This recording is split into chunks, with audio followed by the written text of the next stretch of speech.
All right, let's get started. So today we're gonna be talking about the recent history over the past 4 decades in China. Yeah. So yeah, this course really covered the 4,000 years of a Chinese history, and this is the last lecture that covers the most recent history. It's always difficult for a historian to study contemporary history. The reason is because of the following. First, sources. Most countries have this system of declassifying their archives in every 30 years or 50 years. So that means a lot of archives, government documents will be declassified and open to public researchers and scholars after 30 or 40, 50 years. So this allowed historians to look at archives. For example, the National Archives in Maryland, you can have access to all these archives that used to be classified and hidden from the public attention years ago, right? So this is an advantage of a historian, right? But contemporary history is different, right? A lot of the archives documents you don't have access to. What you have is news reports, but news reports are not a historical studies, right? News reports are basically a objective third-person view of what's going on in the world, right? Without too much analysis, right? So for contemporary history, the question is, how are historians different from reporters? So that's a big question. So that's one thing. Source is one thing. The lack of a shortage or lack of sources is one difficulty for historians doing a contemporary history. Second is your own opinion, because you're too close to the events that are happening right now. Oftentimes you as a participant, observer of the events that are happening right now, you're overwhelmed by all these emotions, sentiments, all these judgments that are naturally coming up within you as a person, right? For example, the Ukraine war, you may have very different opinions on Ukraine war, but since we are in the event, we're in the time when these events are happening, sometimes it's hard for us to keep sort of a critical distance from the event so that we can make a sort of a balanced, unbiased, objective judgment, right? So that's the second difficulty. But sometimes we do have to talk about contemporary history, right? Because it's an integral part of our subject matter, that's China. Last lecture, we talked about China under Mao, roughly 30 years, and we discussed all these successful or failed experiments related to Mao's vision of a communism in China. We talked about the famine, we talked about the Great Leap Forward, the Cultural Revolution, right? The result of these movements partially allowed Mao to reach his goals. That is to consolidate the power of the party, the Communist Party in China, and also restructure China into an ideal world in his vision, right? So he partially succeeded, but in terms of modernization, industrialization, Mao was not that successful.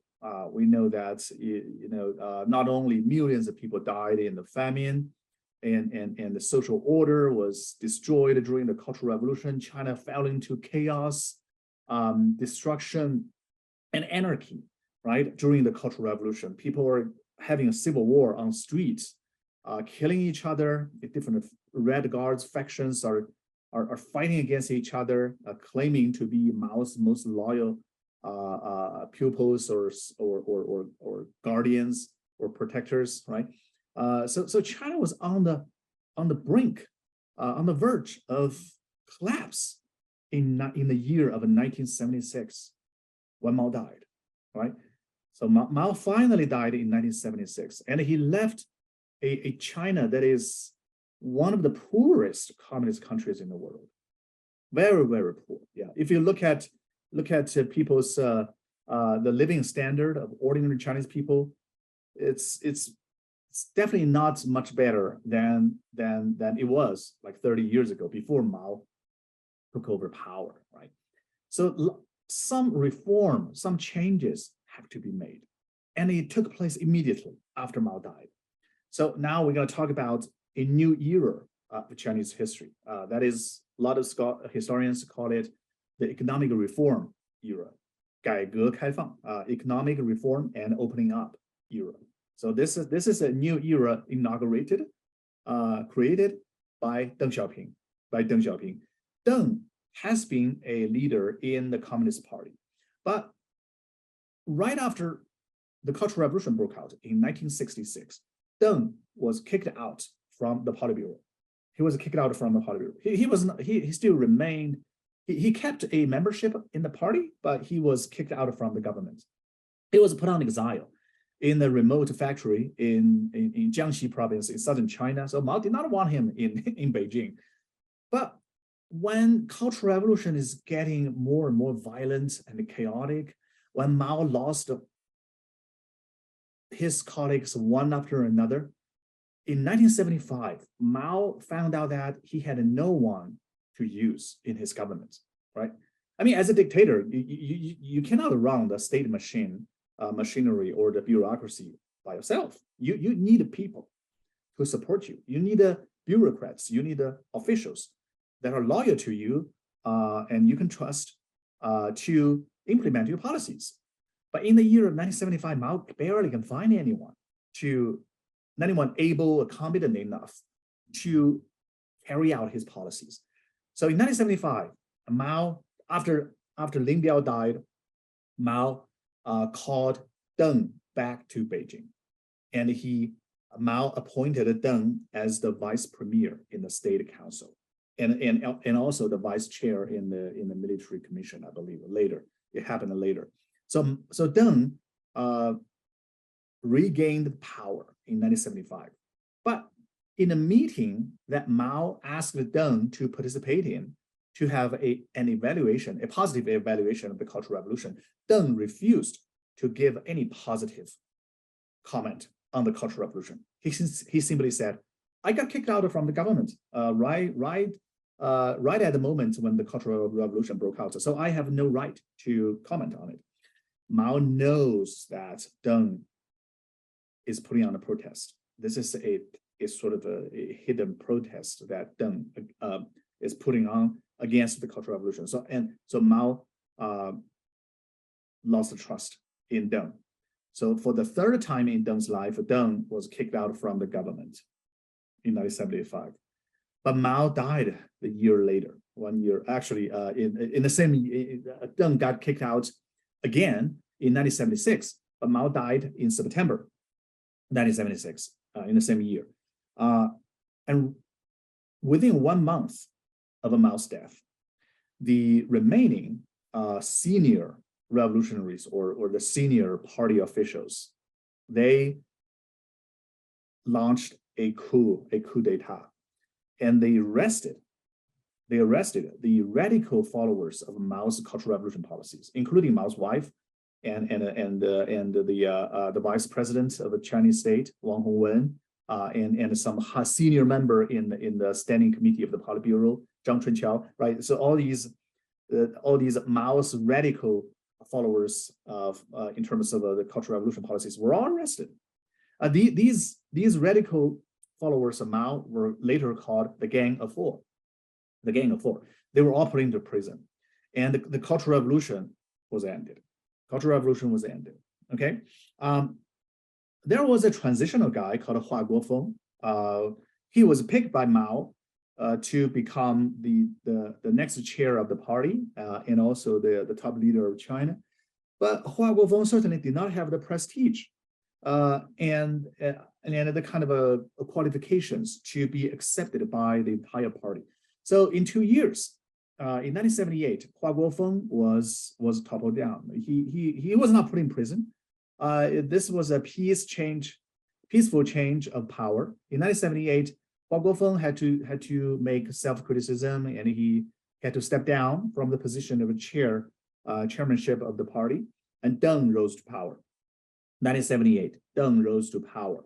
Although he was already in his like 80s, yeah, he's a very old man, yeah, or late 70s, very old man, but he's still energetic and full of ambitions to change China in 1978.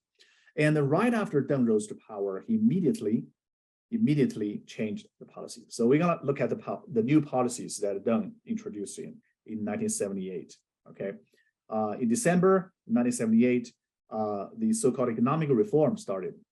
So basically, you see a shift of policy of the focal point of policies from revolution and popular movements to economic development. Deng put forward this slogan called four modernizations. They want to modernize China industry, sciences, agriculture, education, right? So they want to build a new China that is powerful and wealthy enough to sort of to become equivalent of all the leading countries in the world, right? United States, UK, France. I mean, 40 years after Deng's reform, we know that he sort of succeeded to a certain degree. Yeah, to a large part, he succeeded economically. He created an economic miracle that we have seen in China, right? Chinese GDP growth, GDP means a gross domestic product, is growing by two-digit numbers for the first 30 years of the economic reform.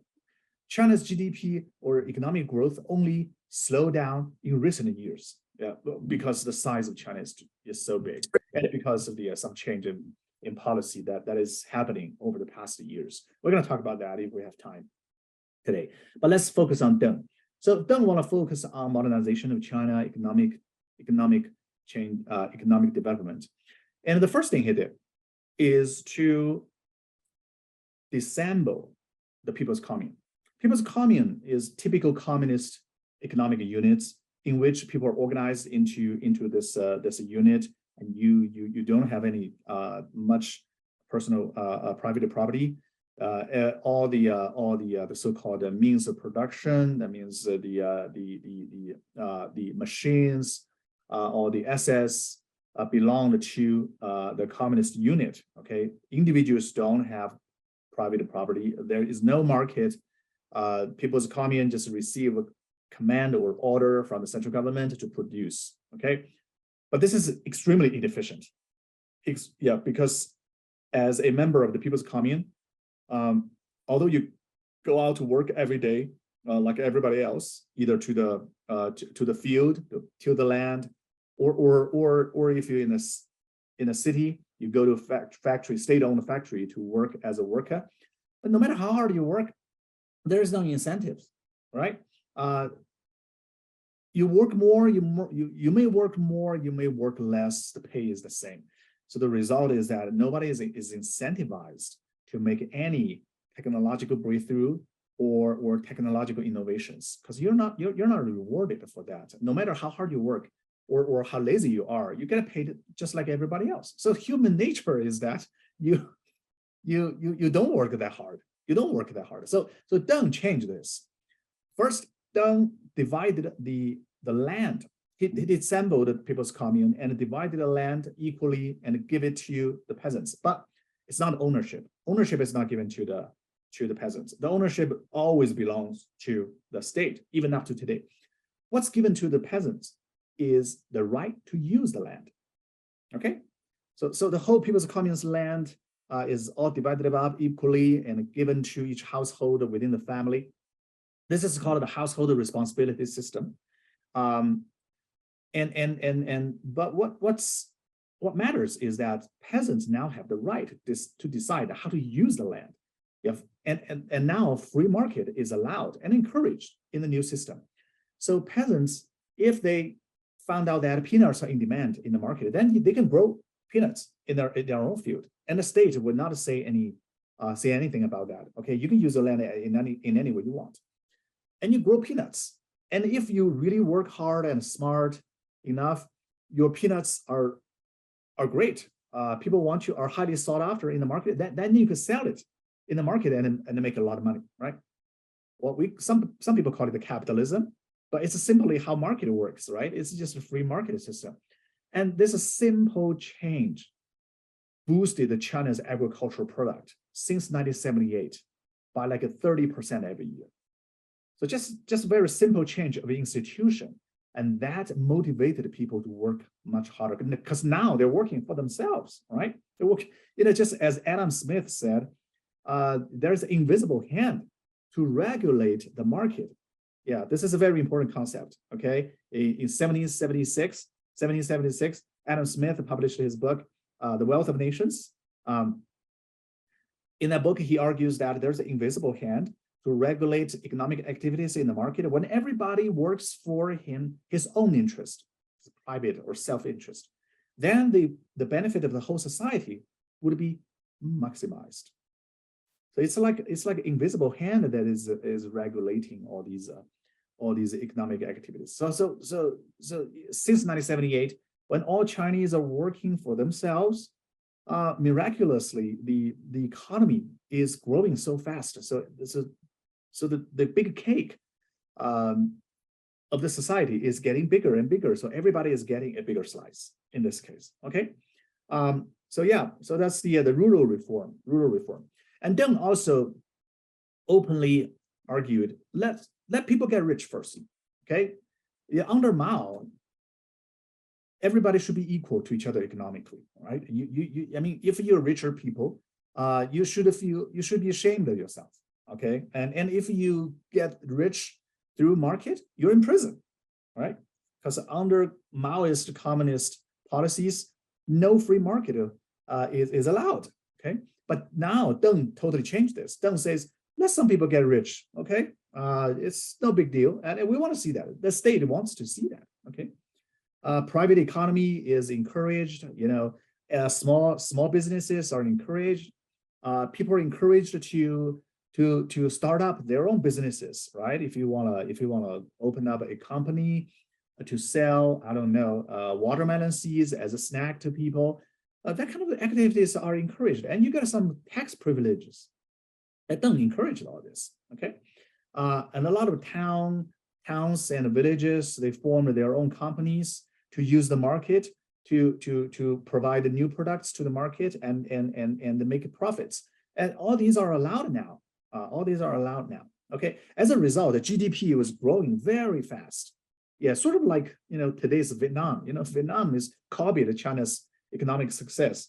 Vietnam was a typical communist country, right? They copied the Chinese style, right? Ho Chi Minh there. Ho Chi Minh led this Leninist party, very much like a Maoist party or Stalinist party, right? But starting from the 1990s, the Vietnamese, they saw the economic success of Chinese, so they try to copy China's success. And they pretty much, so what's going on in Vietnam today is very similar to what happened in China in the 1980s when the economic reform just happened. Okay. So now you have a new system to encourage people to work harder and be innovative and take advantage of the market and get rich. And through the trades, through innovations in the market, everybody is benefiting. Everybody's benefiting, okay? People are getting richer, living standards are getting higher, and the more public services that the government provides are getting greater and better. But you still need two other things to be economically successful for a country. One is technology, the other is capital. Okay, China didn't have any of these two things. So China had to do another policy to get capital and technology. So Deng Xiaoping did something smart at the same time. He opened up China. He created the so-called special economic zones along China's coasts. Yeah, at Shenzhen City and Shanghai, and later Shanghai, all these coastal cities became so-called special economic zones in the 1980s. And in those cities, special policies are implemented to welcome foreign investments. They welcome the McDonald's, they welcome the Volkswagen, they welcome the Coca-Cola, and then later Tesla. to come into China to build factories, to use the cheap labor and a cheap raw material in China, so to create a win-win situation. When Elon Musk went to Shanghai years ago to build up a Tesla factory, he didn't went there because he loved Chinese. He went there to pursue profit. Typical capitalism, okay? But it's turned out to be a win-win because Elon Musk is taking advantage of the cheap labor, the friendly economic policies or even environmental policies, because a lot of the highly polluting factories are moving into China as well. So Elon Musk makes a lot of money, but at the same time, he creates a lot of jobs for Chinese, right? Hundreds of thousands of Chinese found jobs in Tesla factory. And when those workers are getting paid well, you know what? They create a demand. They can buy more things from other Chinese companies. So the creation or the establishment of one foreign company in China would have a chain effect to boost the Chinese economies furthermore, okay? So this is the opening up policy. So when China opened up in the 1980s, a lot of overseas Chinese from Taiwan, from Europe, or from America, from Southeast Asia, they all went back to their ancestors' lands to invest. There are tens of millions of overseas Chinese in the world. And in the 1980s, the flow of overseas Chinese back to China to invest is a major force to drive the Chinese economy. Very major force.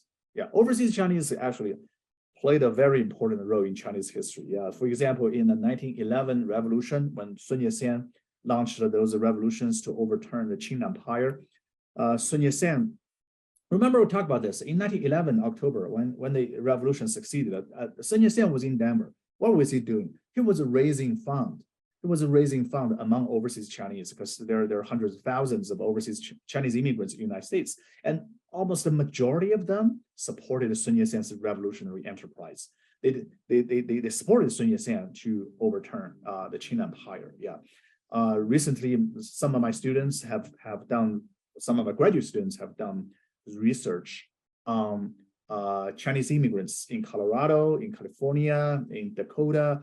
And it turned out that once they found a decent job, they always donate to Sun Yat-sen's revolutionary project. So overseas Chinese played a very important role in modern Chinese history. In 1980s, during the economic reform, this was not an exception. Overseas Chinese also, many of them went back to China from Hong Kong, from Singapore, from Taiwan, and they invested in their ancestors' land. Okay, they know the culture, they know the language, now they know they're welcomed, so they have an advantage than other foreigners, than foreigners. Okay, and the so-called hukou, household registration system, was also abolished. Under Mao, remember we talked about this, people cannot move freely, you cannot migrate, but Deng Xiaoping sort of removed the obstacle for migration within China. Because when you have all these new factories set up in the coastal cities, factories need a labor, right? Where do you find the labor? From poor cities, from poor hinterland, remote mountainous provinces, right? From Gansu, from Yunnan, right? So people, the peasants, if they do agriculture in their own village, in their own remote mountainous village, their income, I don't know, is only like less than $200 each year. But if they get out from their hometown, if they migrate to coastal cities like Shanghai, Guangzhou, Zhuhai, Shenzhen, they get paid much better in the Tesla factory, right? In Volkswagen factory, in Coca-Cola factory, they got paid much better at the McDonald's, right?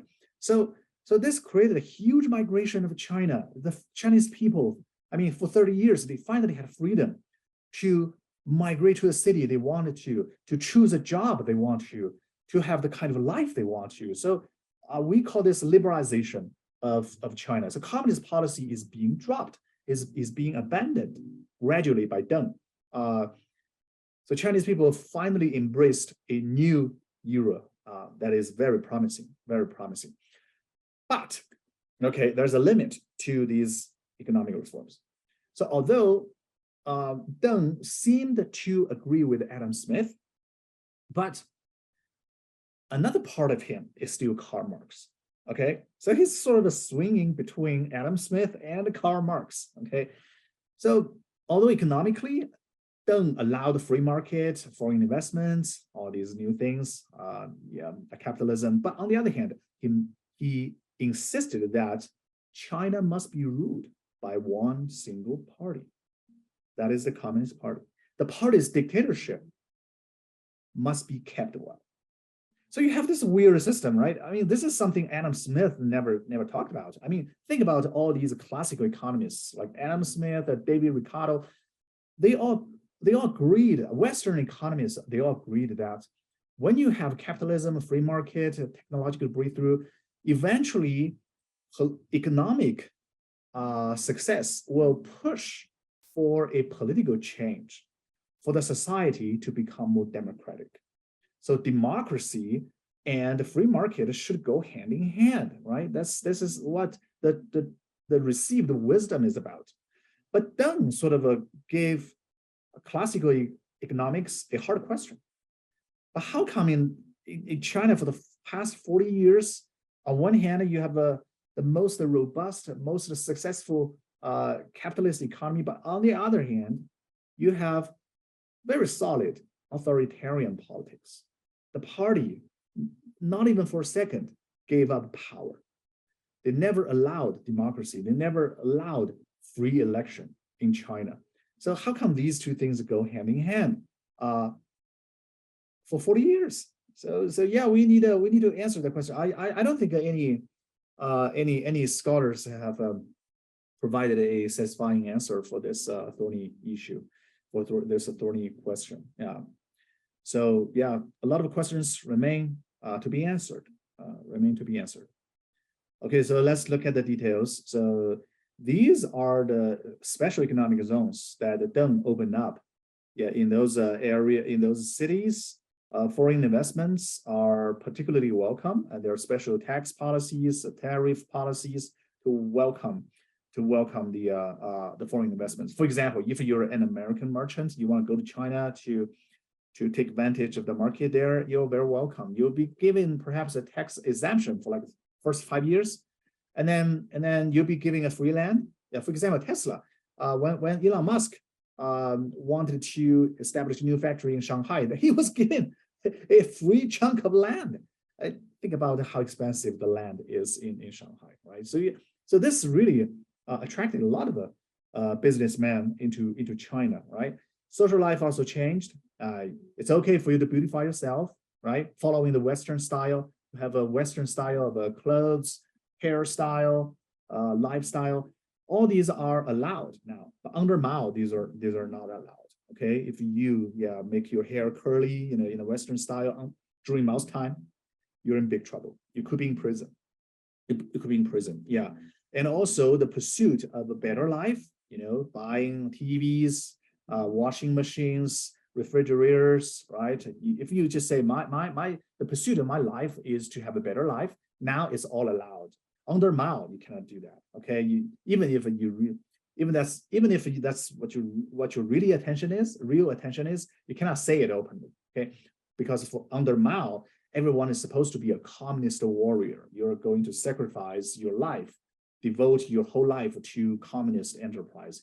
You're not supposed to indulge yourself in all these like personal enjoyments or to raise living standards. All these are so-called bourgeoisie mentality, bourgeoisie spirits, and all these are criticized under Mao. But now under Deng, all these are encouraged. Yeah, and the people are producing, manufacturing, and working for the market, right? So you look at all these pigs, right? Farmers are raising pigs and sell the pork to the market, right? In the 1980s, right?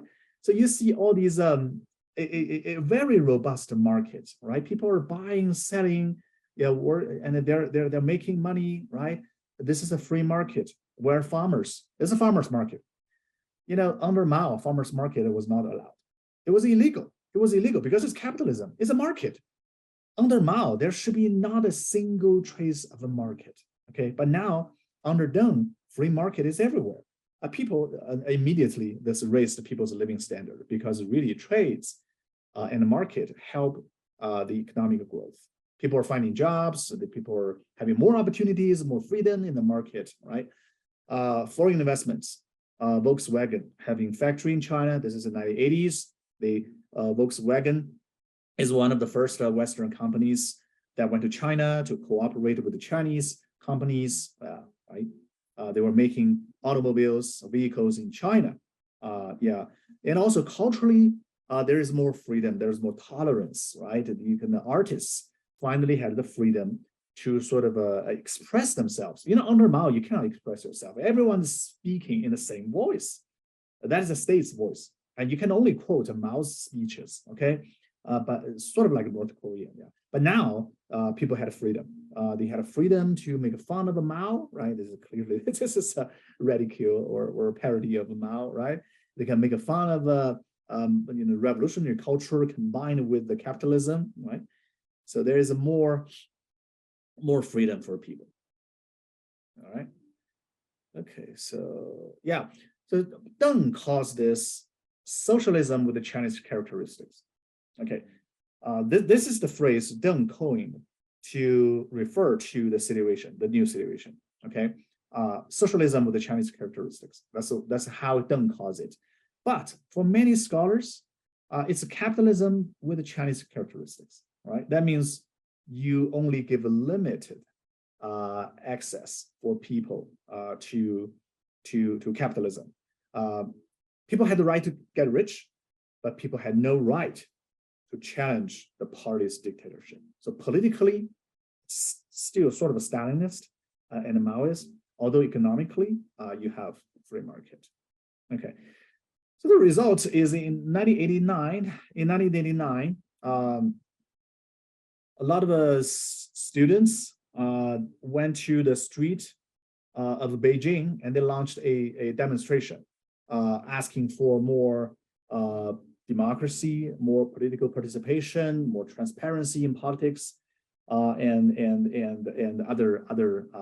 other demands. That protest was cracked down by the state, resulting in the death of hundreds or perhaps thousands.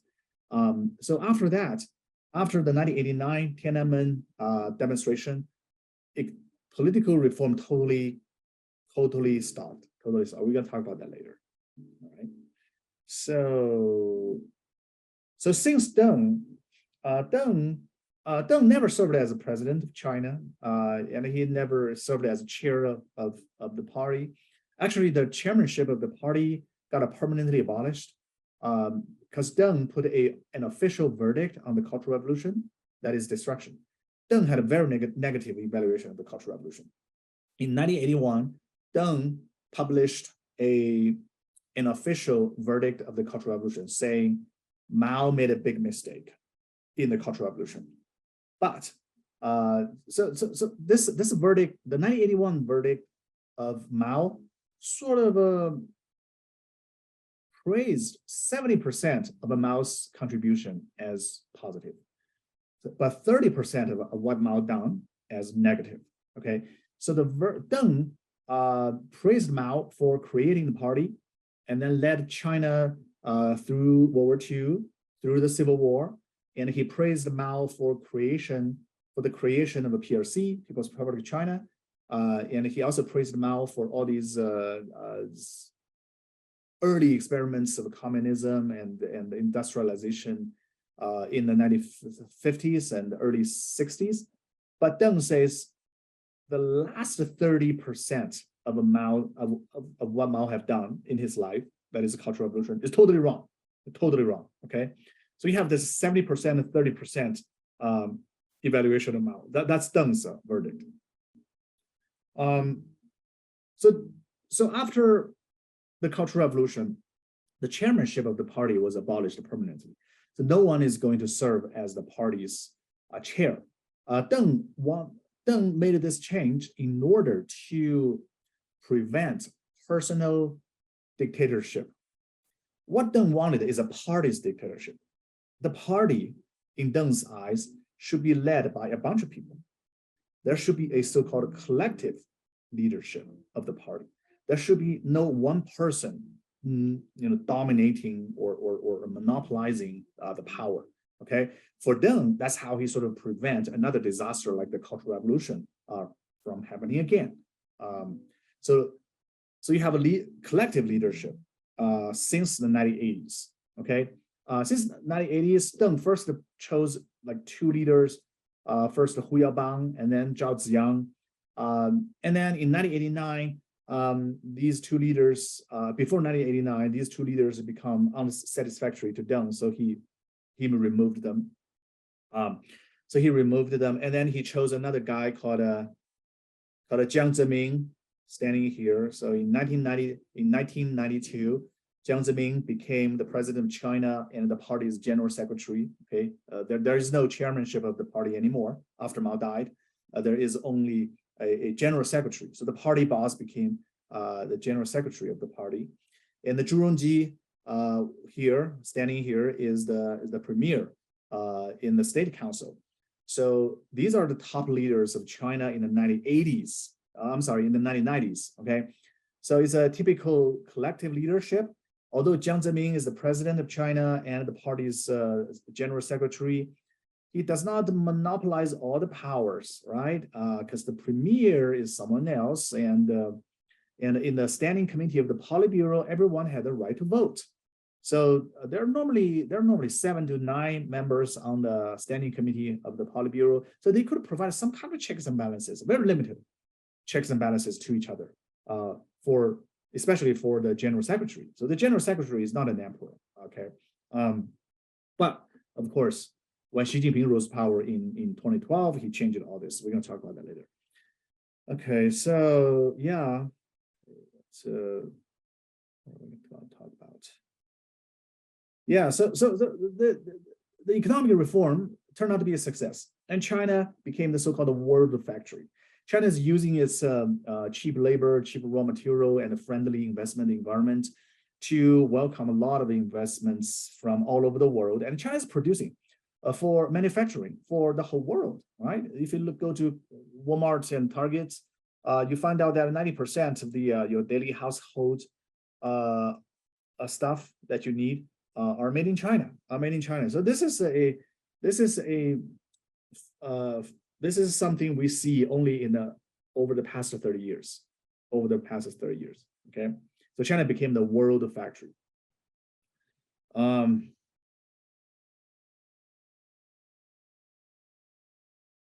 right, so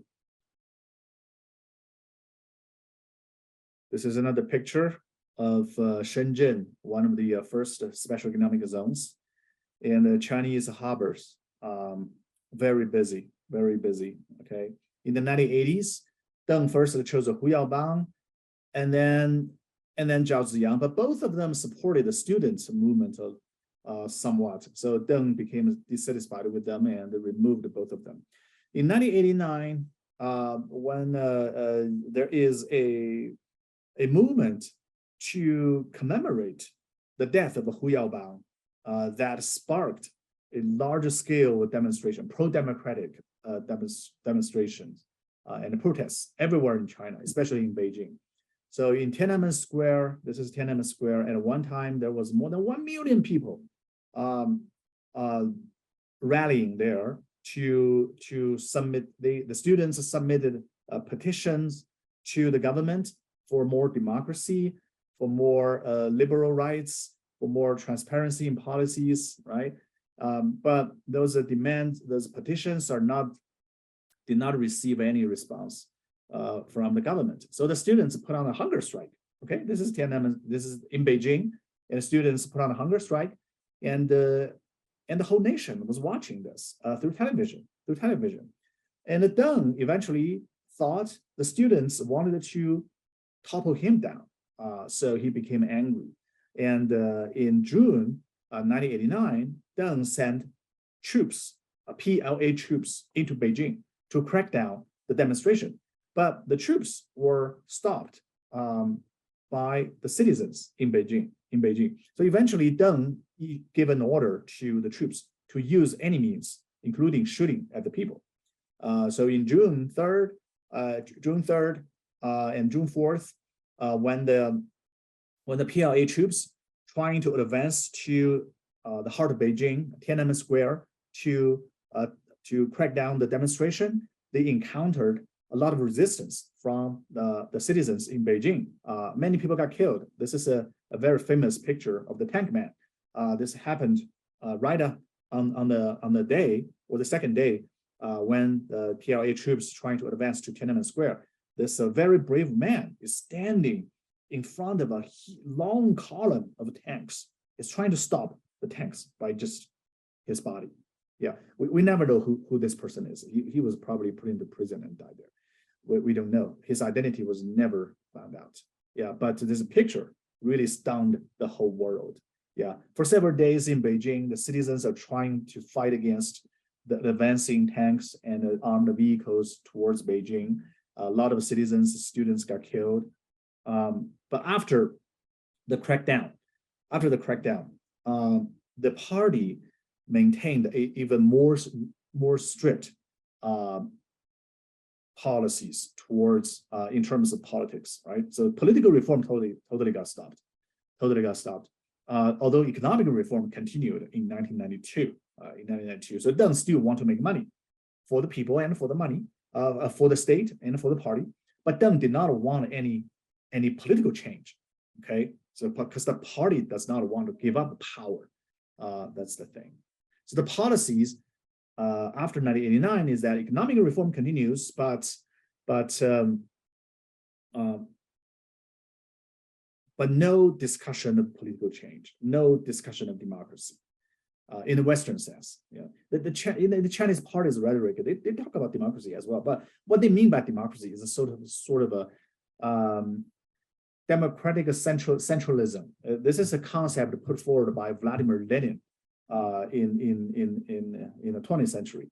That means before the party makes a policy, you can, as party members, you can freely express your opinion. But once you vote and decide on the policy, then nobody should object to it. Everybody should follow and implement the policy. This is Lenin's vision of the so-called democratic centralism.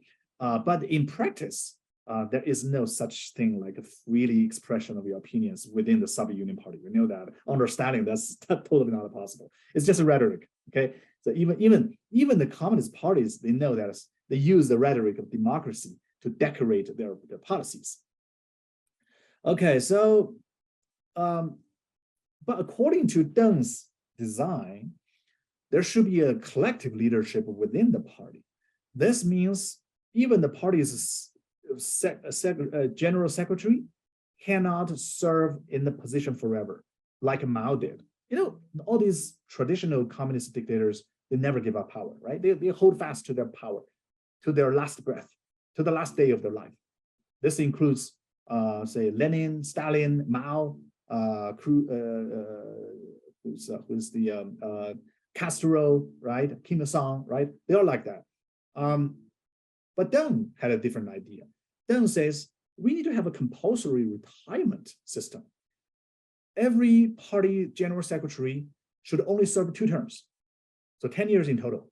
Yeah, in China, 5 years is 1 term for the party's general secretary and the president of the state. Remember, there's a dual system in China, right? There's a state system in which you have a president, but in parallel to that, you have a party system, and the party boss, the big boss party is general secretary now.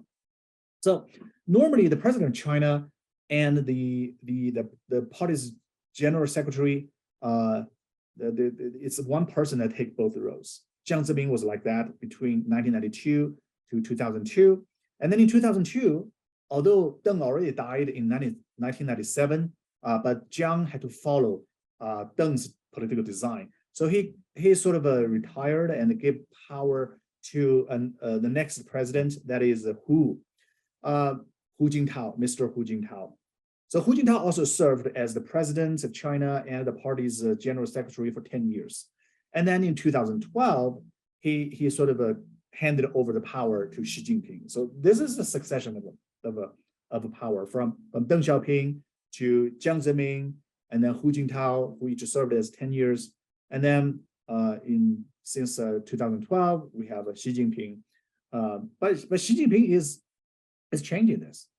Xi Jinping wanted to follow Mao. That's the problem, okay? So in 2016 and 2018, Xi Jinping changed the constitution to remove the limit to his tenure.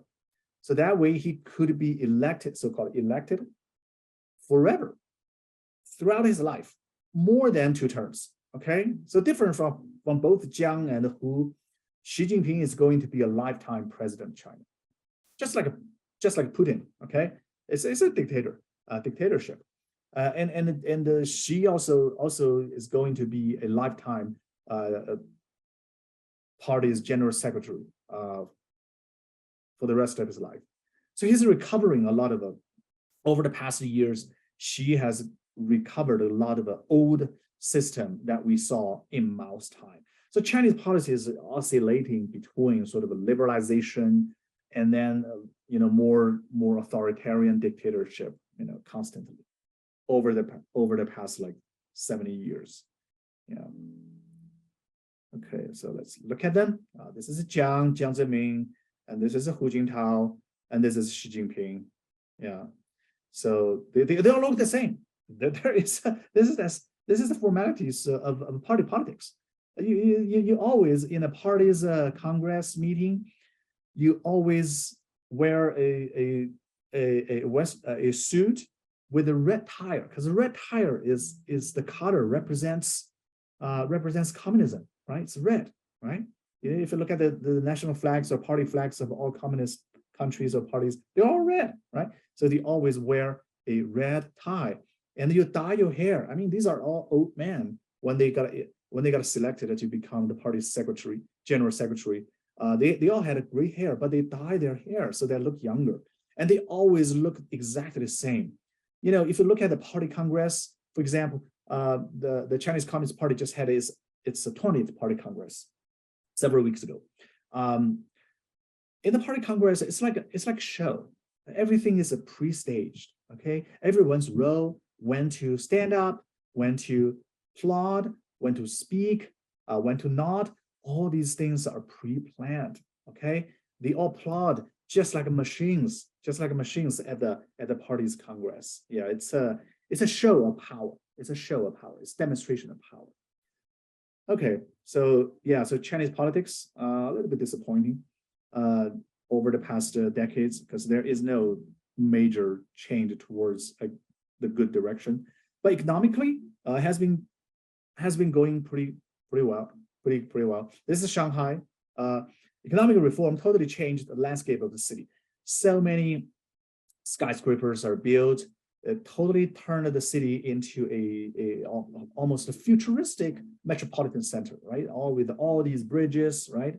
Highway system. This is the highway system in China during the Ming Dynasty, right? The state has been building highway system, and then in the 1980s, this is China's expressway network system connecting all major cities, and then 10 years later, many more railroads are built, and then 10 years later, even more railroads, high-speed train railroads are built. Yeah, and the Chinese high-speed bullet train system is very convenient. Yeah, very, very convenient. The train goes over like 200 miles per hour. 200 miles per hour. That means if we had such a system between Colorado Springs and Denver, then it only takes you 20 minutes to arrive Denver through the high-speed bullet train system. Very, very convenient. So these high-speed bullet train systems covering all Chinese cities. So this made intercity transportation and travel very easy. Yeah. So this is a big achievements that Chinese people have made. Shanghai city, in the 1980s, they envisioned a new Shanghai city with all these models, miniature models. the government that told the public saying, hey, in 10 years, we're going to build Shanghai just like this. It looks fancy, isn't it? And then 10 years later, Shanghai was like that, exactly like that. Okay. So they did a lot of infrastructure construction and building that totally changed China's landscape. So China is totally different from Mao's era. I mean, if you look at the outlooks of the cities, right? The outlooks of cities are totally different. And today, and this picture was taken from like 20 years ago, but today there are even more skyscrapers in Shanghai, very crowded, very crowded. Yeah. And the Shanghai city was there are so many towers and skyscrapers that a Hollywood movie called Her. Yeah. Anyone, have you seen this movie? It's a very interesting sci-fi movie. Yeah, it's about how AI or robots, having a romantic relationship with the human beings in the future. The director of that movie thought, although the setting of the movie is in San Francisco in future, but the movie actually used Shanghai's skyline, the city's skyline in Shanghai, to depict the future, because Shanghai is more like a futuristic city. But China also suffered a lot of problems. This is the cost for a high-speed economic growth. One of them is pollution. So every year, China suffers from terrible, especially northern China, suffers terrible smoke in the air because the factories are emitting a lot of carbon, a lot of pollution to the air. So for many days in many cities in northern China, the whole city is shrouded by polluted air, by smoke. This is really bad for people's health. So that's just one of the problems. But economic achievements are conspicuous, and everybody benefited from it, right? In 2008, China hosted the Olympic Games in Beijing. And this is a big event for China because the party and the government had a chance to announce to the world how successful they are, okay? So this is truly a big event for China. And they built this a huge stadium in Beijing to host this Olympic game. The game turned out to be a big success. It boosted China's international status greatly. And then many other scientific projects. China is sending men and women to the outer space to have a spacewalk, and they send devices to the moon, to the outer space in the universe. Yeah, so a lot of new projects are undertaken. Okay, so next we're going to talk very briefly about the mode of economic development. In the 1980s, China's economic growth was by and large based on sort of the focusing on small businesses and the private economy. Okay, for example, this guy called Nian Guangjiu, he's a typical entrepreneur in the 1980s. He, under Mao, he had a hard time because he couldn't fit into that system. But once economic reform started, he's like a fish finally jumping into a river, right? He found the stage, his own stage, to show his talent. He started his own company to sell snacks, watermelon seeds to people, and he named his company by his own nickname, that is Idiot. So he's selling Idiot snack to everybody. I mean, this name, it sounds stupid, but it economically successful because it's so easy to remember, right? Sometimes you want to give your company a name that is super easy to remember. Mr. Nian Guangjiu was able to establish branch stores in almost every Chinese city to sell his snacks. Yeah, mainly watermelon seeds. And for a certain time, he became the richest man in China. Okay, by selling snacks, the Idiot snacks. But then later he offended the government. We don't know much about the details. But some local government officials did not like him, so they use the government charged him for like a tax evasion and other crimes. So he was put in prison. Yeah. So Chinese businessman is a high risk, high gain job. Okay. On one hand, You could get rich very fast, but on the other hand, there's a huge risk around that because if you want to be successful under this party system, so on one hand you have a market, on the other hand you have a party dictatorship. So if you want to be successful in the market, you must maintain the good connection and the relationship with the party. This is a must-have. No big businessman can succeed without doing this.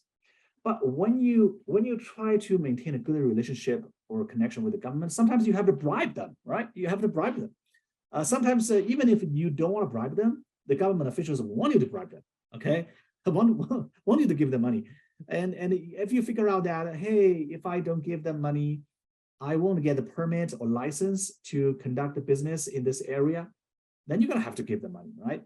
Okay, so you give them money, and then you're protected in this market, and you got rich. But what if one day that government official that protected you and received your money was attacked by his own political rival? Because there's always power struggle within the party, right? So if that government official is under investigation, he will very conveniently give you out. He will tell, in prison, he will tell the investigators that I received the money from this businessman, and you're in trouble. You'll be in prison as well for bribery, okay? Because it's illegal. So that's the risk of doing business in China. Okay, Zhou Zhengyi, another story of a real estate tycoon in Shanghai. At a certain point, he accumulated huge wealth from within a very short time period. Okay, so this is how you take advantage of the system. Zhou Zhengyi he did not even go to college. He started his business as a hooligan on the street. Okay, a street people, a street villain basically. But eventually he realized that he could take advantage of this whole system by bribing the banks and the governments in Shanghai, which he did. So once he bribed the officials, because Chinese banks are most of them are state banks, so they're not the private companies. Chinese banks, most of them are not Chinese, not private companies. They run states' money, and the Chinese banks run states' money, and they receive state's order to give loans. Okay, so that means the director or the boss of those banks, they have a lot of power. Even if they lose money, nobody would accuse them because they're government officials, right? So Zhou Zhengyi noticed this, so he bribed a lot of banks, and with the small money he bribed the banks, he received a huge loan from banks, and with the loan, he is developing real estate projects. He is a real estate developer. And what he did is that he collaborated with the mafia, and using mafia, he would kick out the original residents in a certain area. You know, for developers, one of the big problem is that the original residents in the area, they may or may not want to move unless you give them a lot of money, right? So sometimes this involves a lot of lawsuits. So Zhou Zhengyi makes this very easy. He bribes everybody. He would have bribed the government in that area. He would have bribed the police in that area. So if some original residents refuse to move out of the area they want to develop, they just throw anything into your yard or your house. They would throw human feces into your apartment. They would have a mafia to knock on your door at 2 a.m. in the morning to just harass you. They do all these things to get you out. They shut down your electricity, running water supply to your house, so that you have to move with a minimum payment. If you wanna call police, you know what? Police has been bribed by him, so no police will come. If you want to sue him, sorry, the judges are all bribed by him, so you will not win the lawsuit case. Okay, so they kicked out all these original residents out of the area, and then he built apartment buildings in that area. And in Shanghai, we know that real estate prices are skyrocketing over the past 20 years by I don't know, 600% or 700% more than, perhaps more than that, 1,000%. So that's how much money he has made. So very quickly he became like the top 3 richest man in Eastern China. Yeah. But then he, again, when he got really rich, the government official that protected him was in prison, and the government official gave him up. So Zhou Zhengyi was in prison. For like 10 years. He just got released from prison a couple of years ago. Yeah, so that's the risk. That's the risk. Let's have a break, and then we will come back to continue our discussion. So right now is, what time is it? 40s. Okay, so let's come back at 6 o'clock. All right, I'll see you at 6 o'clock.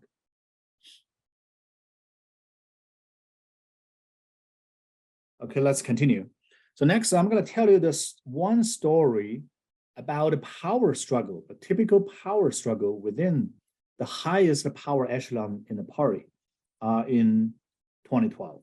In 2012, the old administration, Hu Jintao's government, is going to be replaced by Xi Jinping's administration. Okay, so this is a big event. But the question is, how are Chinese leaders chosen? Well, the answer is nobody knows. Okay, nobody knows exactly how. But the closest speculation or guess is that certainly there is no election. The party always chose. The party first chooses the next leader. The senior party members, the oligarchs, the so-called oligarchs, that means the powerful people in the Standing Committee of Politburo and the retired Standing Committee of Politburo members. So they got together before the change of the government to have a discussion, and they try to balance all these factions, all these they try to balance between these political forces and factions within the party, and then they would have chose a candidate, maybe one or two, for the party's general secretary. And the other faction, if they lose the candidate for general secretary, they would at least try to put their candidate in the position of the premier of the state council. So it's a negotiation at the highest power echelon. But we still don't know exactly how Hu Jintao was chosen. Hu Jintao was probably chosen by Deng Xiaoping himself.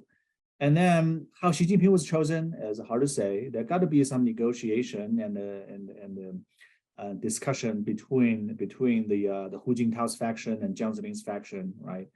Actually, Hu and Jiang, they're still alive. Both of them are in either 80s or 90s. They're pretty old, but they're still there.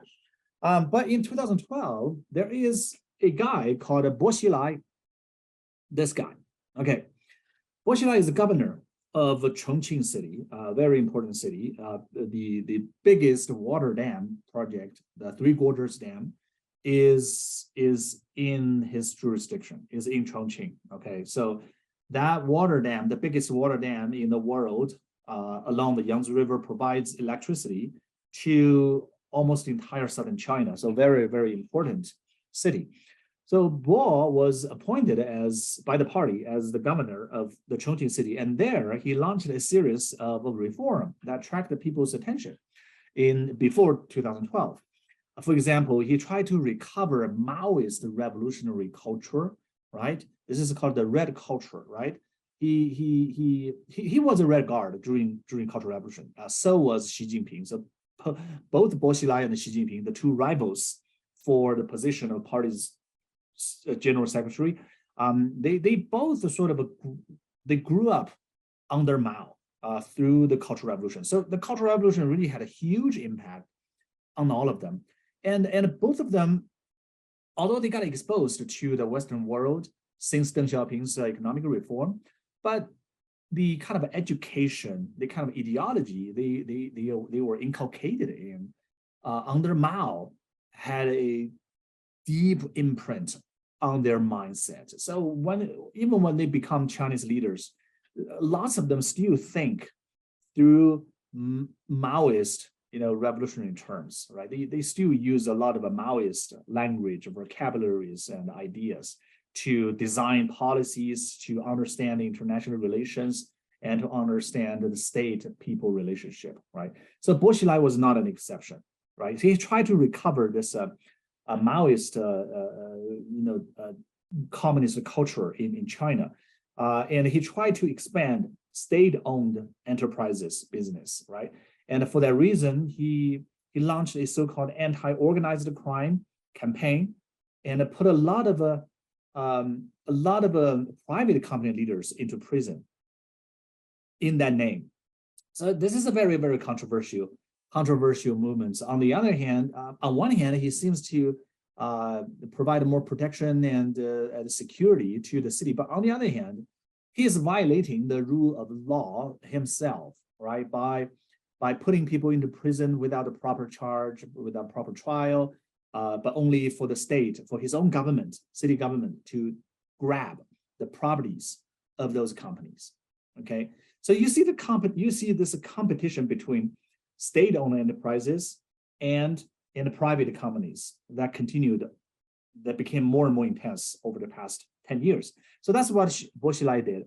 He's considered as a sort of a leftist, but the word leftist means totally different thing in China than in America. Okay, in America it means the liberal, but in China it means communists. Okay, they're totally different. Okay, I mean, here in the United States, no matter you're left or right, you're still supporters of democracy, of constitution, basic human rights, right? No, but in China, the so-called left, they trash constitution. Okay, they trash they trash democracy and human rights. All those things means nothing to them. Okay, is worthless to them.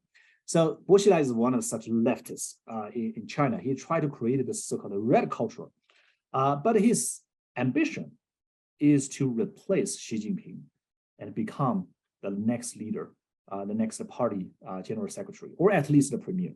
That's probably his ambition. But this ambition got thwarted. Okay, so we're gonna talk about how his ambition got thwarted. Okay, so he's got a beautiful family. Governor Bo got a beautiful family. His wife is a successful lawyer, and his son is doing very well academically. I mean, before 2012, so everything seems fine. But the problem is, before the change of government in 2012, Xi Jinping knows that Bo Xilai is posing a challenge, and Bo Xilai is also trying to pose a challenge himself. Okay, the problem is his wife. Okay, the problem is his wife. His wife, Gu Kailai, had a boyfriend that is an English guy. I believe his name is Haywood. Yeah, so Mr. Haywood. Mr. Haywood is an Englishman. He went to China, since China opened up, and Mr. Haywood first worked as an English language teacher in China for several years. But very quickly, he found out that he wouldn't make a lot of money by teaching English in China. So he approached the Bo family because he knows that Governor Bo's son wanted to go to a private high school in Britain. So Mr. Haywood said to Governor Bo, saying, "Hey, I'm an Englishman, so I can help you. I can be a sort of a sponsor or something to guide your son study in Britain." So through this route, he had access to the Bo family, and he did lots of things for the Bo family. For example, when Governor Bo wanted to, say, using the dirty money he got to buy houses in France, in England, he cannot buy it himself, right? He needs a so-called white glove to do all this for him. White glove is this appellation for those people who work for powerful family in China to do things that the powerful family wouldn't want to do directly. So they need a proxy, an agent to handle, say, the dirty money or the dirty assets all over the world for them. I mean, just like the Russian oligarchs They needed that kind of a proxy. So Mr. Haywood worked as one of such white gloves for the Bo family. For example, Mr. Haywood purchased many houses, big mansions in Europe, and it's all under his name, but actually he's only an agent holding these assets on behalf of the Bo family. Of course, Governor Bo doesn't want other people to know that he has so much money all over the world, right? Yeah, the typical oligarchy political system, right? But at a certain point, Mr. Haywood had this affair with Governor Bo's wife, Gu Kailai, and the relationship turned sour somehow. Okay, so one day, this is before 2012. Governor Bo's wife called Mr. Haywood saying, "Hey, today's my birthday. Why don't you come to one of the five-star hotels in Chongqing City, and we're gonna celebrate that, just us." Okay, so Haywood went over there. Well, before this, Haywood was asking for more money, more payment from the Bo family for all the things that he is doing, dirty things he is doing for the family. This made the governor's wife very unhappy about him. So when Haywood went to that five-star hotel that night, they together, they drank a lot of wine, and then very quickly Haywood fell down and he was poisoned to death. Well, obviously there is a poison in the alcohol, so he died that night.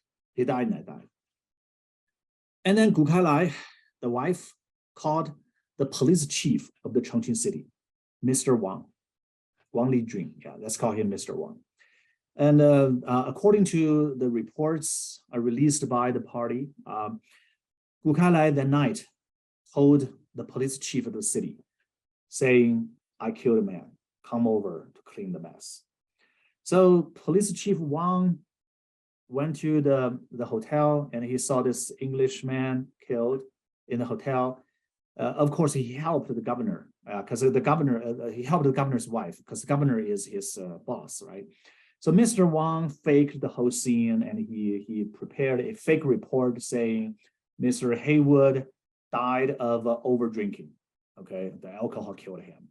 Yeah, but he secretly kept one sample of Mr. Haywood's heart as an evidence of him being poisoned, just for himself. Just for one day in the future, he may use this evidence to leverage something against the government. You see what I'm talking about? So he's saving something for himself, although he covered up this whole crime scene. Okay, so Haywood is killed. And Mr. Haywood's mother in England, I mean, there's rumors saying that there are 3 men in black after the death of Haywood. 3 Chinese men in black went to Haywood's mother's house and gave him an envelope. We don't know what's inside, perhaps money. So the mother gave up the right to sue anyone. Okay, so the thing is settled. The thing is settled until in early 2012, when Xi Jinping felt the threat from Bo Xilai, Xi Jinping is launching an investigation of the Chongqing government, okay? And the police chief Wang was under investigation. This is a very typical strategy that you want to topple down your political rival. You don't attack your political rival directly. Instead, you first attack his underlings. If you find some serious crimes conducted by his underlings, then you can charge his boss for the failure of managing the administration. So that's probably the strategy that she was using at the time, but nothing was very clear. But one thing clear is that in early 2012 or late 2011, police chief Wang was under investigation. So, and the police chief Wang certainly was not clean. He had lots of dirty stuff he done himself, he received bribery, and perhaps did many other things illegal in Chongqing.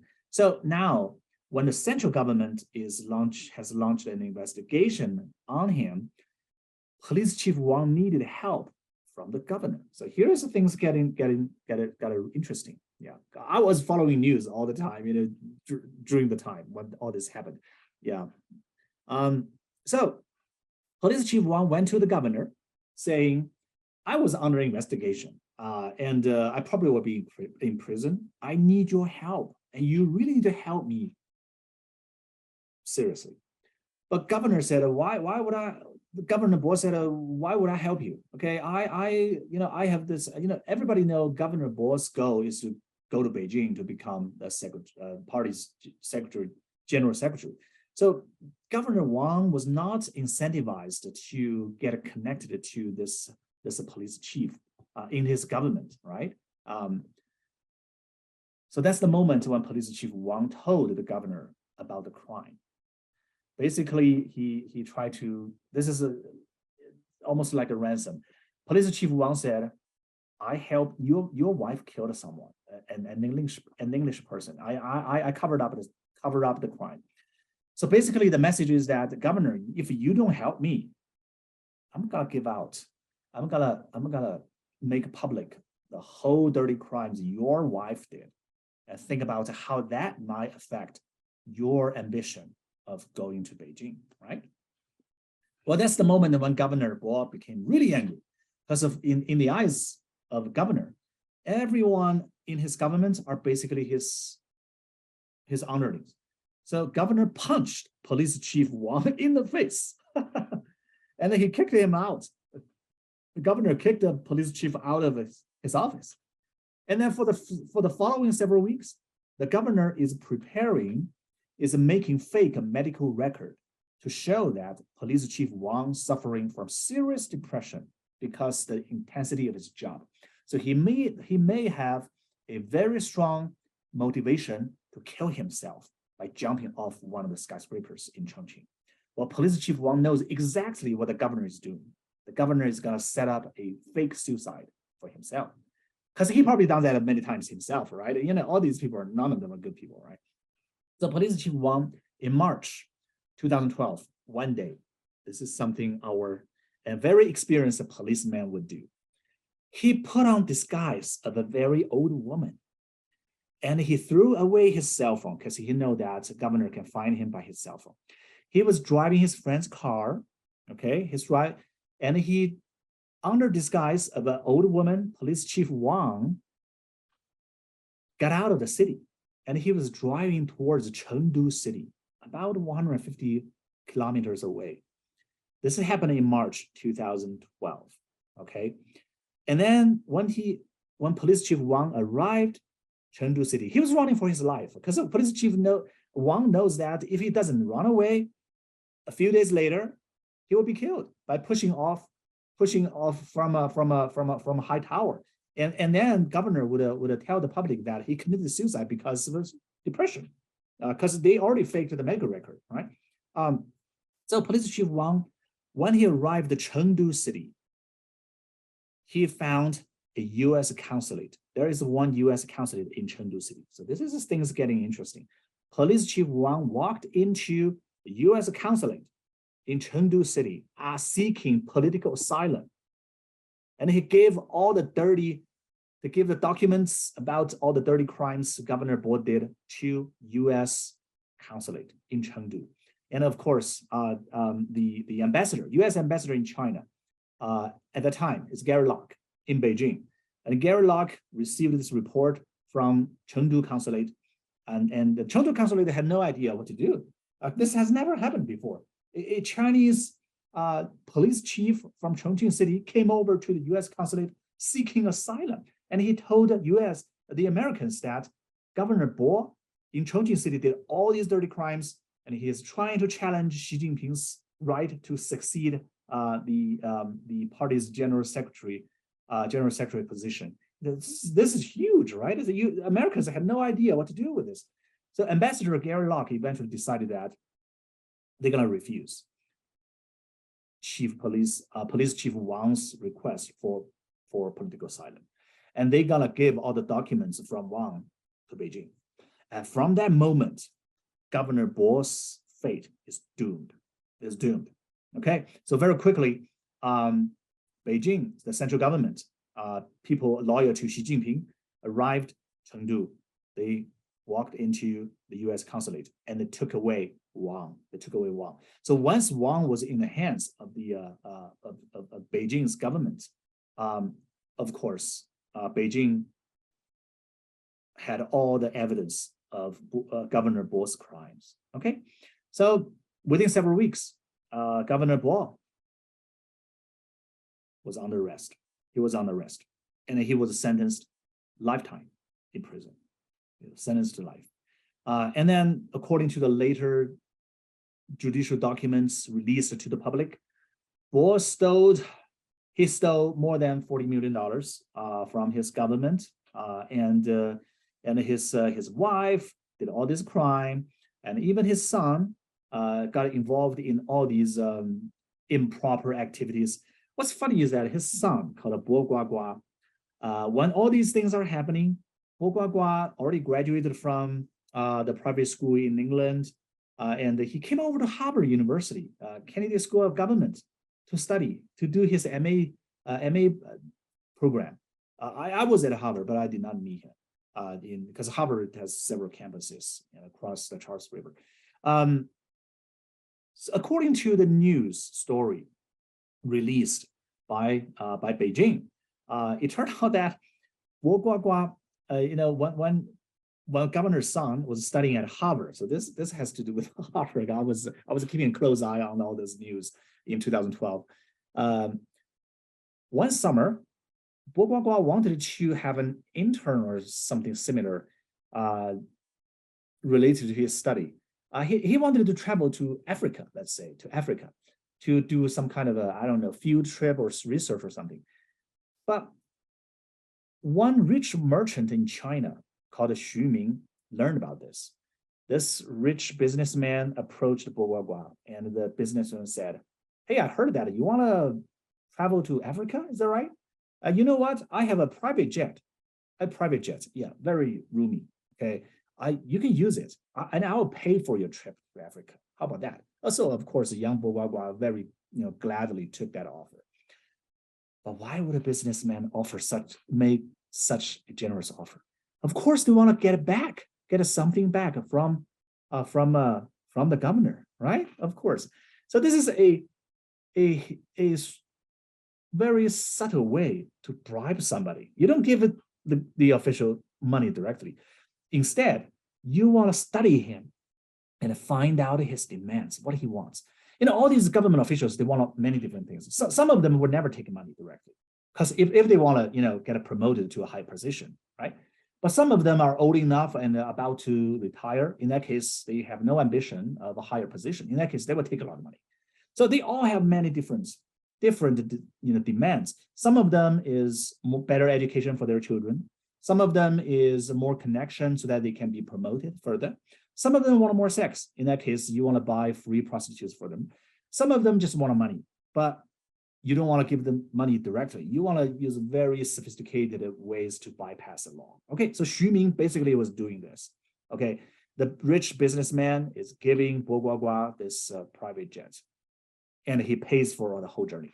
And Bo Guagua was studying in Harvard. He was studying at Harvard, right? So not only Bo Guagua used Xu Ming's private jet to go to Africa, he brought his whole class at Harvard to Africa for tourism using Mr. Xu Ming's private jet. When I saw this news, I was at Harvard. I said to myself, man, I was in the wrong class, right? Yeah. Anyway, so everybody in Bo Guagua's class benefited from this subtle, sophisticated bribery. They all went to Africa. Yeah. So all these things are happening in China every day on a daily basis. We learned about this only because of the power struggle that took place in China that requires the release of some of the dirty things the defeated politicians has done. Get what I'm talking about? I'm not saying Governor Bo is the most corrupt, the worst governor or official in China. He's not. Many other officials just like him. But the trial of Governor Bo is probably the fairest. I see what I'm talking about. Yeah. So justice is fulfilled only when you're defeated in a power struggle. So corruption is everywhere in China, and the party leaders were only using anti-corruption campaign as a tool to remove everyone they don't like. Yeah. For people loyal to Xi Jinping, no matter how corrupt they are, they're fine because you're in the right faction, you're on the right side. Okay, so that's the story of a governor Bo. Of course, when all these are released to the public, Gu Kailai was in prison. The wife is in prison. Governor Bo is in prison, lifetime. He's still there in prison. And his son is still somewhere in North America. We don't know where that is. Yeah. So that's the story. That's the story. All right. So let's talk about the problems. Of China. Okay. So despite all the great, amazing economic achievements, there's still a lot of problems in China. Pollution is one of them. We talked about the air pollution and smoke. Corruption. Well, in my opinion, the colossal corruption in China, as shown in the story of Governor Bo, is just a tip of an ice. Okay, it's an almost inevitable result of a political system without checks and balances, right? Very different from our system here. Here we have, the Congress, White House, Supreme Court, the media, the people, that provided some kind of checks and balance on each other, right? No one single political force can monopolize or dictate in the system. But in China, really, if you become the number one leader in one city, in one province, or in the entire country, you have almost unlimited power, right? This is the case for Xi Jinping. So this is also why Xi Jinping could just easily revise the constitution between 2016 and 2018 for him to become a lifetime president. Okay, and he encountered no resistance. No one could say no. Everyone who had the guts to say no, just like during Cultural Revolution, if you criticize Mao, you're in prison. You'll be executed immediately. Yeah, if you openly criticize Mao, it's a death penalty immediately. They don't need a trial to execute you. That's same thing is true here, right? A couple of days ago, when the 20th Party Congress was ongoing, there's a protest in Beijing. One Beijing citizen is putting up a banner. I saw this on news. He put up a banner to criticize the zero COVID policy that Xi Jinping was imposing on his own people. And within several minutes, he's gone in prison. And you just don't know where he is now. Yeah, he may be secretly executed or put into a mental hospital for his lifetime. So you won't see him in public, just like the Tank Man in 1989. No one knows all these protesters' whereabouts. You just don't know, because the state can destroy you, eliminate you physically very, very easily. Okay, so this kind of corruption is inevitable, within that system, and also investment. China's GDP's growth is based on three forces. One is foreign trade. Okay, yeah, because China's economic structure is designed for exportation. They want the Chinese factories, they take order from Europe, from United States, from Southeast Asia, and then they use their cheap labor and the cheap material, raw material to make products that are competitive in terms of price, right? So this whole economy is structured for exportation. Foreign trade is certainly one of the major forces for China's economic growth. So that's the first thing. Second thing is a state investment, like the high-speed bullet train system, all these infrastructure projects, even the aerospace projects. All these are state investments. Okay, these investments, if they are done right, then they could boost the economy very greatly.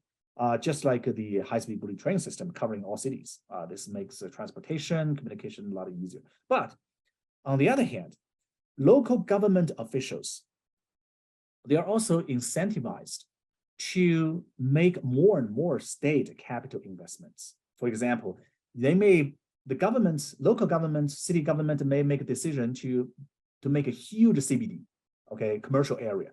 But you know what? They may choose an area that is totally has no future. No one would come to that CBD in the future. But then they will spend a lot of money into this real estate project. Okay, and during the process, of course, the officials have a lot of opportunities, a lot of chances to receive bribes, right? So that's how they get rich and get corrupt. But more importantly, all these state investments would boost GDP on paper, because GDP is calculated, including the government investment and debt. So the more investments you put in, the more GDP growth you seemingly is pushing during your term as official in that city. You see what I'm talking about? Because at the end of your term serving as a local government, you're gonna be evaluated by how much you boosted the GDP. So every official is motivated to invest more and more and more, no matter how inefficient those investments are. So this resulted in a lot of incomplete real estate projects everywhere in China. This also created huge debt. So China's debt crisis is coming up since 2020. So this debt, most of the debts are related to the local government's irresponsible, inefficient real estate investments and infrastructure investments. This created a lot of debt and a bad bank. Yeah, I mean, this data is far less, is out of date. It's right now, I mean, I prepared this PowerPoint slides years ago. At that time, it was 300 billion renminbi, but right now it's 10 times more than that. It's 10 times more than that, yeah. So that's the second force for China's GDP growth. And then the third one is domestic market demand. That means Chinese people's demand for more products, but this is shrinking. This is shrinking because China's GDP growth is slowing down, and also people with the economic recession imminent the domestic demand is also dropping. So all these three major forces for China's GDP growth has some trouble. So that means China's economic growth is hitting a bump, is hitting a big bump since 2020. And all these are worsened by COVID, of course. Many cities are still being locked up as of now in November 2022. This is the time when we're giving this lecture. So all these problems are haunting Chinese economy, slowing it down. Social injustice, right? Since the party has no checks and balances, that means absolute power leads to absolute corruption, right? So it's no surprise that you have all these social injustice everywhere in China.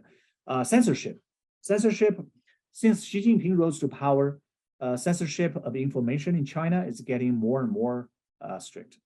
For example, I mean, this even before Xi Jinping, major Western media, including YouTube, Facebook, Instagram, Twitter, all these are banned. And also Google, as a search engine, is also banned. Gmail, you cannot use it in China. The reason is because all these major tech companies, they refuse to share data with Chinese government. So as a result, they cannot get into Chinese market. China has its own equivalents for Facebook, for Google, for Amazon, but all these companies in China, they are asked by the government to share their metadata with the government. So the government actually knows everything, okay? It knows everything. For example, the Chinese smartphone app called WeChat or Weixin is a all-in-one conglomerate app. It's a combination of, say, Facebook, Amazon, Travelocity, Booking.com, everything, and a banking app, all these combined together. With one app, you can do lots of things in China. But this is also where the danger is. If you say something critical of the government in your chat with the friends, immediately the government would know because all the data is shared with the government, and they would track you down. The government could track you down. Right? If you just say something, if you have said something minor, then you only get your WeChat account banned. Okay.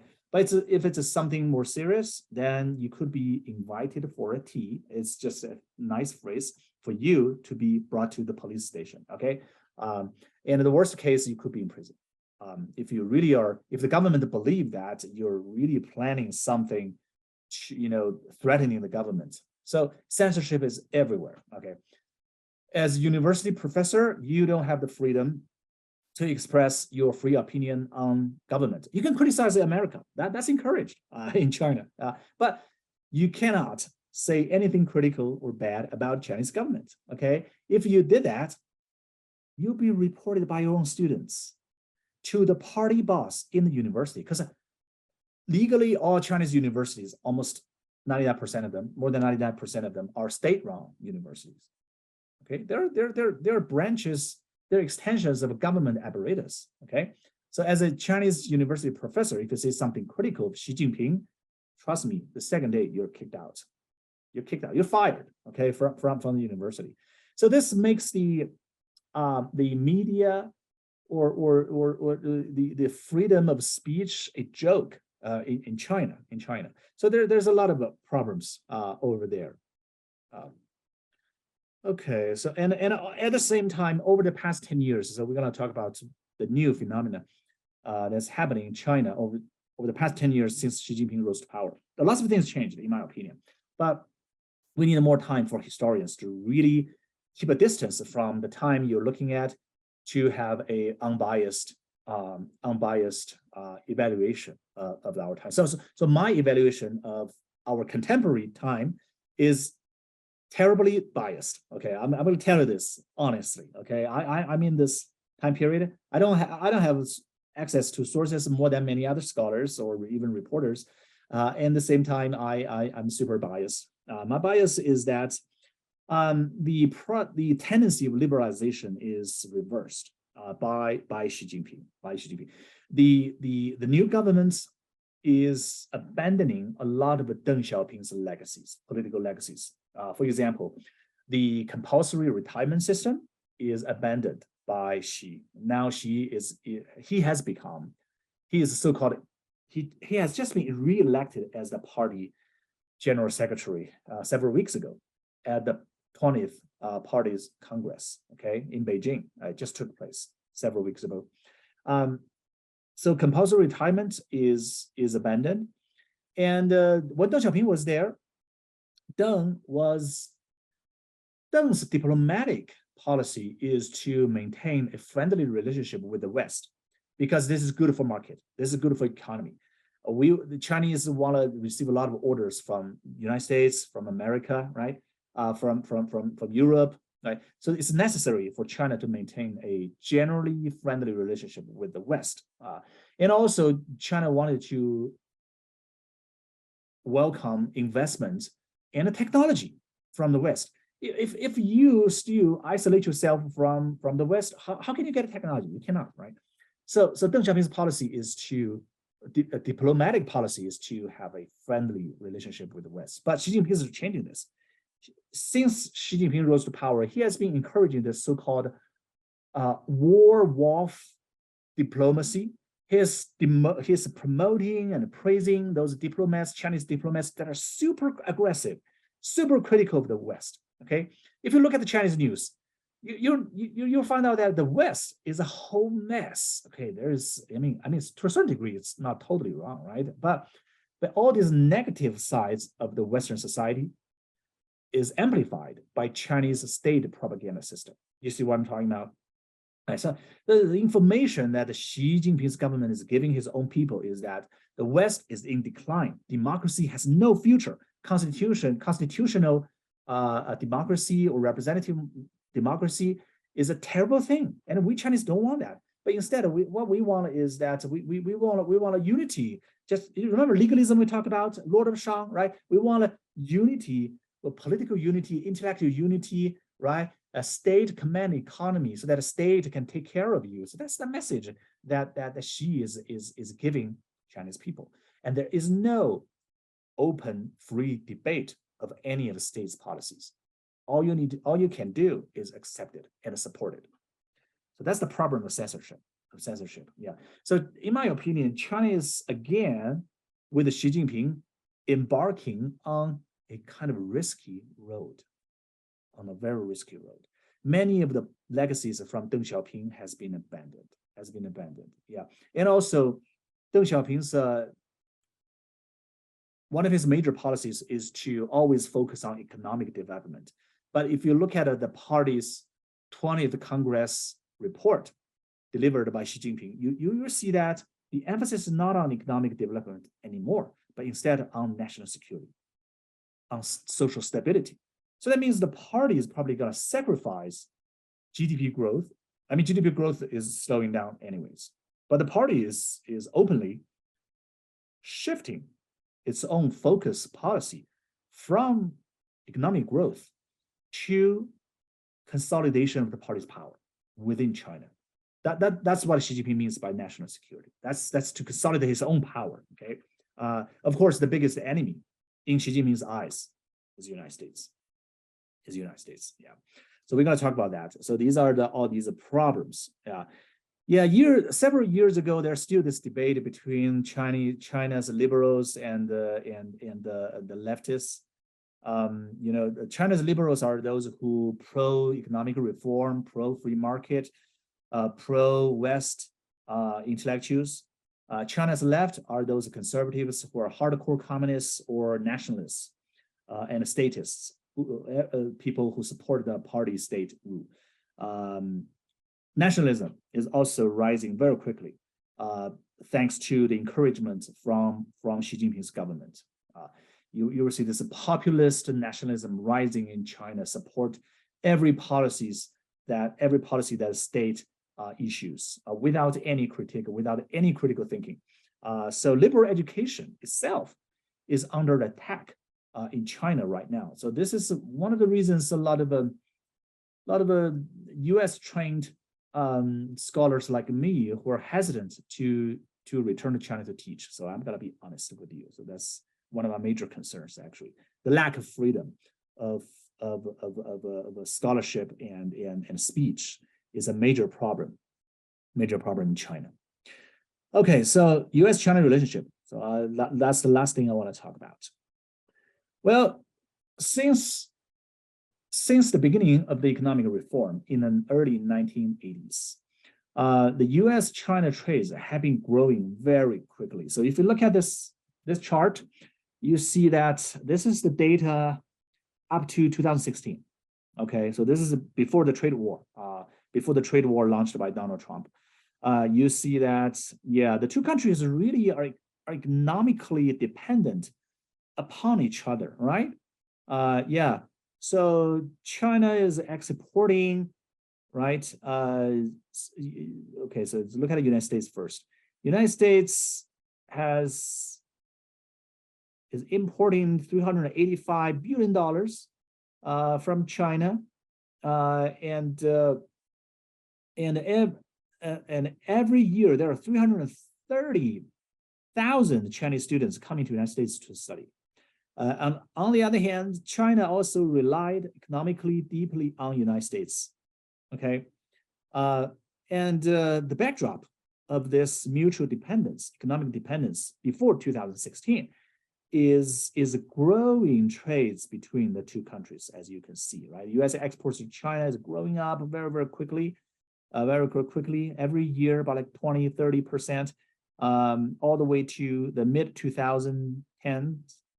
And then U.S. also export lots of things. This is the breakdown of the U.S. exports to China.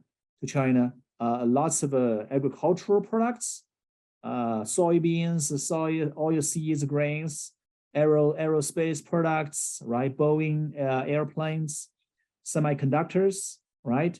But all these things are changing in recent years. Yeah.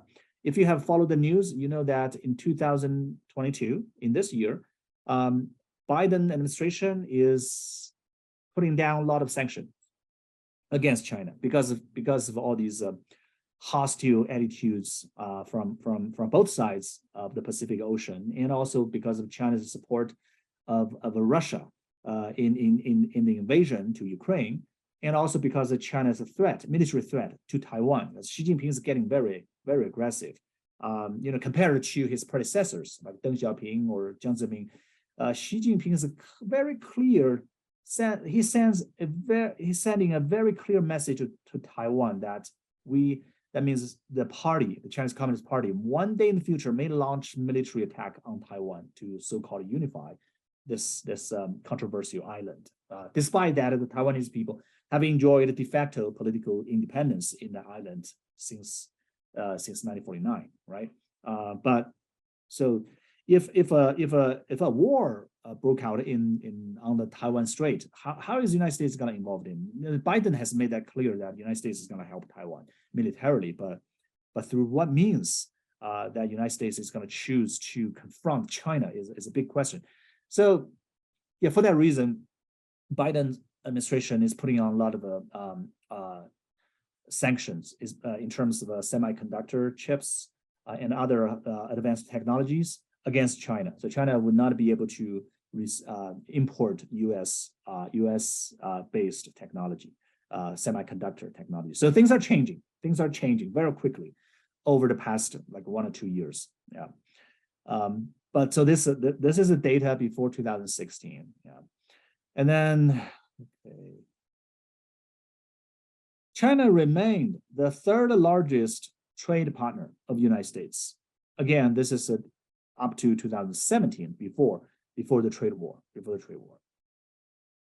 U.S. trade deficit with China. That means the United States imported far more from China than the exports to China. So the result is that we're paying more U.S. dollars to Chinese. The Chinese foreign currency sort of a deposit is growing every year until recent years. Yeah, in recent years everything's changing, but before up to 2016, the trade deficits was getting greater and greater. So this is the reason why President Donald Trump launched the trade war against China. But the trade war's purpose was originally to reverse the trading imbalance with China. It did not work out. Donald Trump tried to force Chinese to import more things made in the United States, and also to sort of open up the Chinese market even more, and stop state subsidizing of state-owned enterprises, because those state-subsidized Chinese companies, they had more advantage in the international market in terms of competition.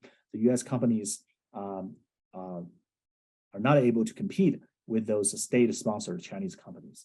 So that's a problem. So Donald Trump is using this concept of free trade to try to urge Chinese to do the things that in American terms, okay? But when the Chinese said no, Donald Trump raised tariff. It did not work out, because when you build up a tariff war by charging your imports more tax, it actually hurts American people.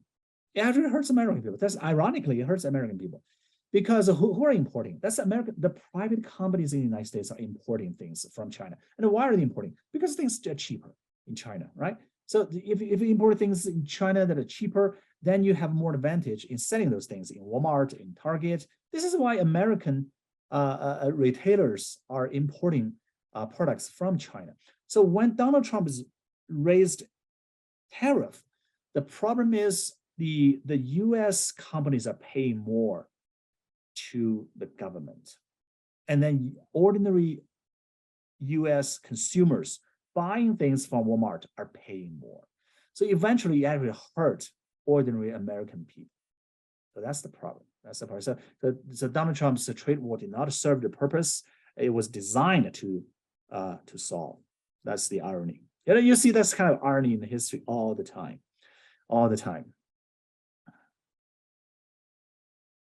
So up to 2018, China's share of global economy has been growing up, going up very, very quickly. The global manufacturing value related to China has been growing up, but China's GDP, total size of GDP, is still less than the United States. Okay, so the United States, up to this year, still has the largest. It still remains the largest economic entity in the world, and China is the second. And Japan is the third, and the fourth is Germany in terms of country. Yeah, I think the fifth would be either UK or France. But undoubtedly, China and the US combined, they take up perhaps more than half of this whole world's economy. So these are the two powers that are most important economically speaking. Okay. And for China, its largest trade partner is EU, European Union. The second is US. I mean, the data is from 2017. The China-US trade relationship is deteriorating since then. Yeah, and China's the third largest trade partner is Southeast Asia, and then Japan, and then Australia, and then India, and then Africa. Right.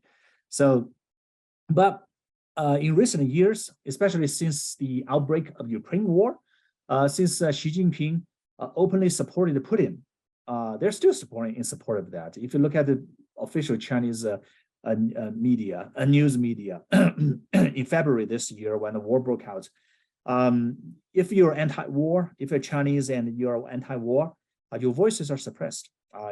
Your articles, your comments criticizing Putin and his army on WeChat, on Weibo, will all be deleted immediately. Will be suppressed in February and March. I witnessed all this. Yeah. Only recently the situation changed a little bit. Yeah, because obviously the boat of Russia is sinking. We know that Russia is losing the Ukraine war, and Xi Jinping saw this. So now in recent months, Xi Jinping's administration is trying to sort of balance between Russia and Ukraine and the West. This is how some anti-war rhetoric and discussion is allowed in the public media, finally. It only happened recently. All right, so what else? Okay, US imports are going to jump. This, jump, all this. Okay, Biden. Biden visited China multiple times between 2015 and 2016 when he was still a vice president. And he talked to Xi Jinping like at least 8 times. They hang out for many days in China. At that time, Xi Jinping was the vice president in China, and Biden was also the vice president of the United States. So the two vice presidents, they talked to each other, trying to know each other more. And Biden was convinced that Xi Jinping was not a proponent of democracy. That's how he convinced, and he's right. Biden is definitely right. So when Donald Trump launched the trade war, and that really gave U.S.-China relationship a big blow, a big strike. Okay, Biden's attitude and his unfriendly policies was considered by Xi Jinping as an aggression, economic aggression.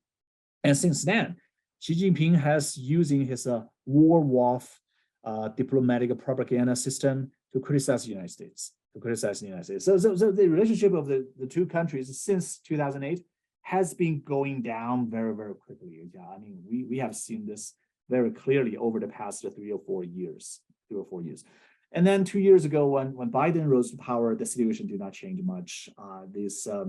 Although Biden changed a lot of Donald Trump's policies, but in terms of diplomacy towards China, Biden has maintained most of the tariff obstacles, has maintained and had even added a lot of more sanctions against China, just to prevent the kind of situation that could happen in the future when China attacked Taiwan and using U.S.-based technology in the weapon. In their weaponry system. So the Ukraine war is a big reminder to the Western world that a traditional warfare like in World War II style is not at all impossible. It could happen, right? And Russia, we know that is losing the war in Ukraine because of their inferior military technology. So the current Ukraine war shows that for future war, it doesn't matter how many tanks, airplanes, or artillery you are. It matters how smart your weapon is.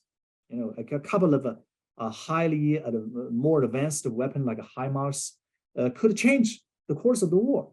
So this gave the United States and the West a lesson. If a war that may break out, say along the Taiwan Strait, when China attacked Taiwan, the United States is definitely gonna jump in to help Taiwan like it does to Ukraine. In that case, you don't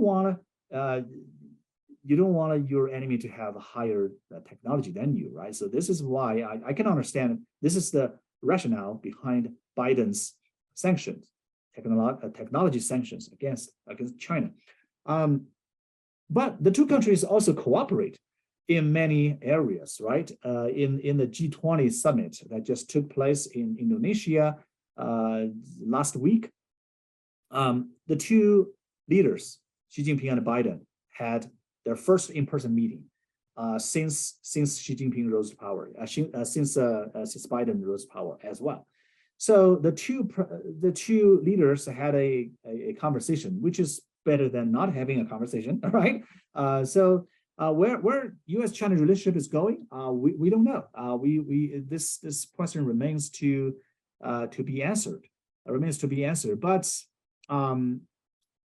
But there is some opportunities for cooperation in terms of environment, climate, right? Biden certainly needs China to cooperate with the United States in terms of environment policies. And also Biden needs China to not support Russia directly. There's some support that Beijing is providing to Russia, but not directly in terms of providing weapon. Biden makes this very clear. If Xi Jinping is going to help Putin, then similar sanction is going to be put on China, and that's going to be an even further blow to Chinese economy. In addition to COVID, we know that China is already struggling with the COVID, with all the debt crisis, with the slowing down of GDP, and lots of other social problems. Would Xi Jinping sort of change its own diplomatic policies towards the United States? Is probably will not happen in foreseeable future. But there are still opportunities for the two countries to maintain a generally friendly, cooperative relationship on areas where the interests of both countries converge, right? So that there are such areas, but the problems are still there, and the tension remains there.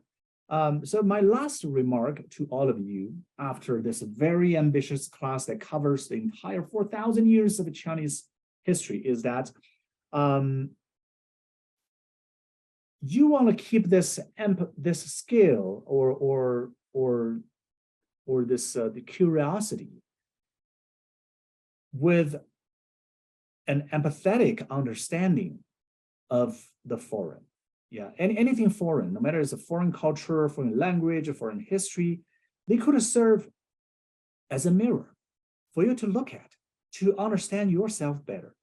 And in many cases, it's far more important to first understand something different from you than jump into a moral judgment, right? It's always easy to make to have an opinion, to have a judgment, right? I like this, I don't like that, this is good, this is bad, right? Everybody can do that. But it's much harder to truly understand something different from you with an empathy, with curiosity, and with respect, right? We may disagree with lots of policies from Xi Jinping's administration, right? I have a very strong disagreement with many of the policies that Xi Jinping has been implementing. But for the Chinese people, Chinese culture, and Chinese history, civilization, I would suggest that we keep a humble, a